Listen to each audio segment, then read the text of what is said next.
Xin chào các bạn, Quỳnh Hương quay trở lại trong tập phát sóng tiếp theo của series Yêu thương chữa lành. Chuỗi các đoạn tư liệu ghi lại các ca bệnh nan y đã được chữa khỏi bằng một phương pháp mà y học thế giới chưa từng biết đến, với hy vọng mang lại cho mọi người một góc nhìn mới về căn nguyên gây bệnh, về sức mạnh của lòng yêu thương, của việc thay đổi nhận thức, lối sống, hay chúng tôi còn gọi là chuyển tâm khỏi bệnh.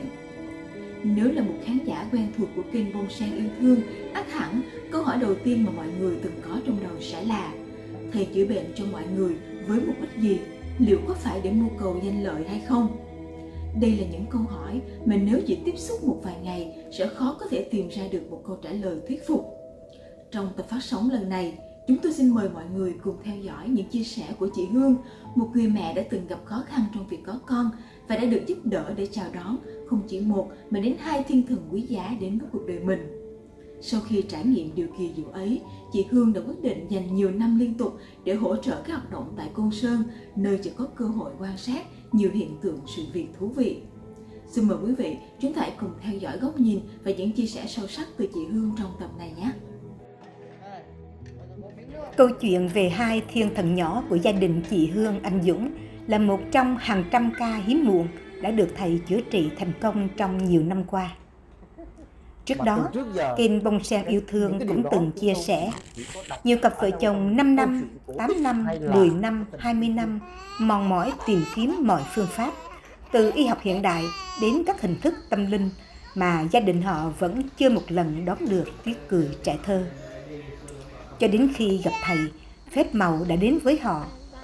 Những em bé kháu khỉnh lần lượt chào đời như một món quà của niềm tin và lòng kiên định. Ngày ấy, gia đình chị Hương Anh Dũng dù chỉ mới kết hôn được hơn 1 năm, nhưng nỗi khát khao có con nối dõi đã khiến cả nhà luôn trong trạng thái căng thẳng. Bà Sợi, mẹ anh Dũng, vì thương con cháu, đã đi khắp nơi, từ đình chùa, miếu mạo đến những đền điện, đồng bóng để cầu khẩn thần linh, mong sớm có cháu bế bồng. Nhưng sau chuỗi ngày dài van lạy, kết quả vẫn không thấy đâu. Ngược lại, gia đình rơi vào nhiều áp lực. Không khí trong nhà nặng nề, sức khỏe cũng bị ảnh hưởng. Có những lúc bà trong kia mất hơn 100 triệu, bà cũng bỏ ra để người ta bảo lễ, gọi là lễ gì. Bà thì bà không mấy đâu, nhưng mà ai mách cái gì để cho tốt cho dòng họ, tốt cho nhà mình, vì Dũng kiểu gì nó cũng không lấy vợ. Tiền để làm gì đâu, mình làm ra tiền. Bà tại vì bà cũng đi làm về xong bà cũng bán hàng thêm mà, thì cũng có tiền. Nhiều lúc chúng bảo là sao em lại ấy, bảo thế bây giờ anh cần con hay là cần tiền, con người là quan trọng. Bà quan điểm của bà như thế. Thế thì cho nên ai mách gì bà cũng nghe theo để cho nó tốt lên thôi. Cho nên Dũng nó không tin là thế. Bà nghĩ là muộn con thì sốt ruột thì cũng bắt đi xem chỗ này xem chỗ kia, rồi là đi cầu ở chùa Hương, rồi đi đền Sòng Cô Chín, tính ra cũng nhiều, đi những linh tinh phết. Thế nhưng mà nó cũng không có cái hiệu quả gì. Thì nhưng mà nếu không có hiệu quả thì ngày đấy đổi là do là mình chưa đủ duyên, rồi chưa thành tâm. Mà em thì là người mà nếu như không xuống thầy thì em vẫn là người thiên về những cái quan tâm đến y học hiện đại. Thế nên em cũng đã tìm hiểu, mình thăm khám sức khỏe rồi tìm những cái phương pháp. Nếu như mà mình khó thì mình sẽ có những cái phương pháp phù hợp. Thế nhưng mà người già thì người ta sẽ, các cụ thì sẽ không quan tâm đến những cái cách đấy, mà phải cúng thầy nọ thầy kia. Trong lúc tuyệt vọng, cơ duyên đã đưa họ đến với trung tâm Côn Sơn, nơi thầy đang thực hành phương pháp chữa lành đặc biệt. Tại đây, thầy đã chỉ ra một sự thật sâu xa. Đất nước với hơn 4.000 năm lịch sử trải qua bao cuộc binh đao tranh đoạt, để lại những mối oán hận và nhân quả chồng chất.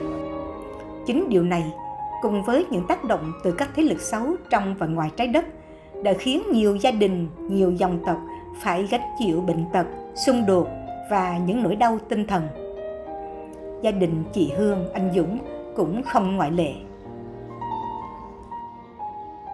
Bà cũng xin là thầy xem, thầy chữa cho dòng họ nhà bà, vì dòng họ nhà bà là tất cả các nhà trường, nhà nào cũng thế, đều có vấn đề. Nhà thì chồng mất sớm, hoặc là con trường, vợ chồng lại lục đục bỏ nhau hoặc là chết. Thế nên thầy mới nói là oán hận nhà bà nặng, bà phải mời cả họ nhà bà lên đây. Bà mới gọi điện đi các nơi, Hà Nam rồi Thái Bình rồi Hải Phòng, Hà Nội, Hưng Yên. Bà gọi đến chỗ nào là tất cả mọi người đều nhất trí lên, đều nhất trí để tập trung lên để lên xin thầy. Thì còn Dũng nhà bà hôm ấy lên thì hai đứa nó bảo là nó mới đầu nó cũng không đi đâu, nhưng bà mới ép đi thì nó bảo quái lạ, không có ông thầy nào bây giờ chữa bệnh mà không lấy tiền cả, thì kỳ lạ. Thế là còn chuyện nó không tin chuyện gì hết, nhưng mà nó chỉ là lên xem thử thôi. Tại vì ông thầy chữa bệnh mà lại không lấy tiền thì chưa có trường hợp nào như thế. Thế nó lên thì ngay hôm đấy là lên, nó về nó cũng chưa tin đâu. Thì thầy bảo là hai vợ chồng về, sau khi về là phải lên đấy 1 tuần, nên ở đấy trên này 1 tuần. Thế về thì nó ra cái là nó bảo nó không lên, nó bảo đấy là diễn mà, thầy với các đệ tử của thầy diễn chứ làm gì không. Như thế là nó không lên. Thế là bà giận dỗi, bà không ăn cơm, bà giận bà ấy. Thế là đến hôm ấy là Dũng chuẩn bị đi Nha Trang thì nó mới bảo với vợ nó mà thôi chiều mẹ đi lên cho mẹ vui rồi về rồi anh đi công tác. Không như thế này thì bà cứ giận như này thì không được. Lần đầu lên là vợ em ở 1 tuần, nhưng mà thầy không chữa gì cả. Thì em ở hết 1 tuần thì em cũng xin phép về. Thì em xin phép về thì chú em mới gọi điện cho thầy hỏi là các cháu nó có ổn không. Thì thầy bảo cô chú có tin đâu mà chữa. Thì bắt đầu mình mới để ý là tức là cái ông thầy này thực ra ông ấy làm mọi việc, nhưng mà ông ấy cũng không có mưu cầu cái gì cả. Tức là việc ông làm cũng không cần ai biết, là cũng chẳng cần ai ghi nhận, mà làm thì cũng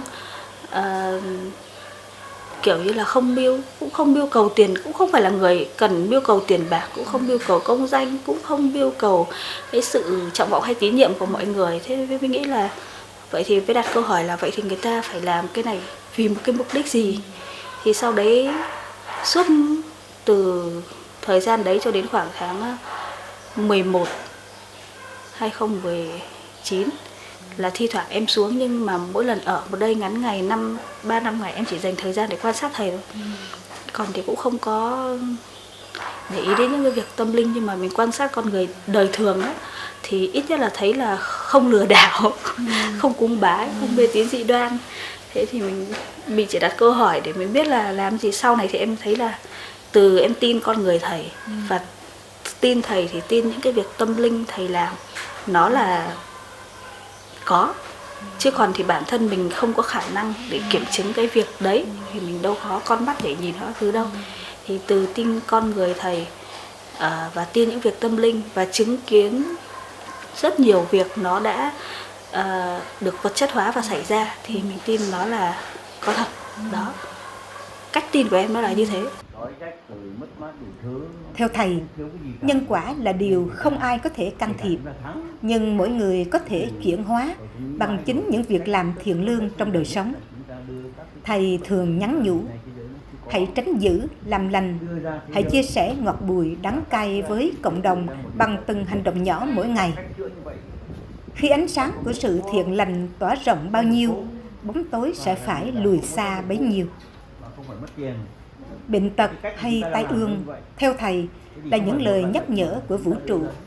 Nó buộc con người phải nhìn lại chính mình, thay đổi cách nghĩ, cách sống và lan tỏa điều tốt lành để xã hội đạt được trạng thái cân bằng, đẩy lùi những tiêu cực. Những lời dạy tưởng chừng đơn giản nhưng lại chứa đựng chân lý lớn lao. Với năng lực đặc biệt, thầy đã giúp giải tỏa những oán hận, hóa giải gánh nặng vô hình cho gia đình chị Hương, anh Dũng. Cùng với sự thay đổi trong cách sống của từng thành viên, điều kỳ diệu đã đến. 2 thiên thần nhỏ ra đời, mang lại tiếng cười và hạnh phúc tràn đầy. Lần đầu tiên có bầu thì bị sẩy xong, nói chung thầy này rồi các đệ tử tìm mọi cách cứu nhưng không được. Thế nên sau mấy tháng thì bắt đầu lại cấy tiếp, thì là được cái thằng cu cá đấy, mang bầu cá cũng gian lan, cũng gian truân, cũng cứ dọa sẩy liên tục ấy. Nhưng mà đến lúc có những lúc mà nó dọa sẩy, nó chỉ lúc ấy là 8 tháng bao nhiêu mà nó tụt xuống còn có mấy phân thôi. Thế mà đưa lên bệnh viện chỗ bệnh viện bưu điện ấy, rồi nằm xong rồi thầy gọi điện lên chữa thì tự nhiên nó lại nâng lên. Cái này là Hương nó nắm được, nâng lên các bác sĩ người ta phải ngạc nhiên, bảo tại sao tụt như thế mà lại xong nó lại kéo lên được. Thì người ta cứ hội chuẩn đi hội chuẩn lại, trường hợp như chỉ có mình ở đây là mình biết thôi. Là thầy cứu, thầy đưa lên thì là sau đó thì đến 36 tuần thì mới đẻ ra tá, thì cũng đẻ non đấy, nhưng mà cũng còn giữ được. Bà mới có được 2 cháu như bây giờ, nên rất biết ơn thầy. Thế làm sao mà đấy 2 thằng cu, các cháu nhìn đấy, 2 thằng cu như thế làm sao mà có được như thế. Để ở nhà tất cả mọi người để bảo sao nó khôn thế, như thằng cá bảo khôn thế, ngoan khôn. Rồi thằng cu thứ 2 thì thích thế. Đấy, nhìn như thế là thằng Sướng là càng biết ơn thầy chứ. Cái gì tiền của nào được như thế. Thì đến với thầy thì rất nhiều người được tức là khi em thấy là khi mà cái phần âm được giải quyết, âm phù dương trợ, thì mọi yếu tố nó nhẹ nhàng. Nếu như mà không được thầy giúp thì cái oán hận nó nặng nề, thì nó sẽ gây ra rất nhiều những cái khúc mắc, những cái tranh chấp mà mình không giải quyết được.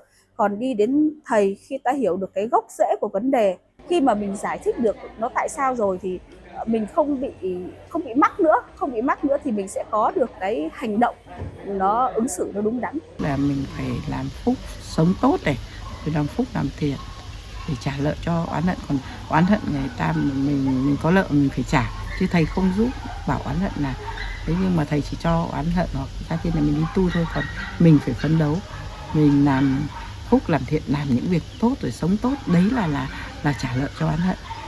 Thì lúc ấy bệnh tật nó sẽ khỏi, nó sẽ đấy. Tức là thầy, ý là thầy là rèn đạo đức. Hành trình chữa bệnh hiếm muộn đã trở thành một hành trình chuyển hóa tâm tính.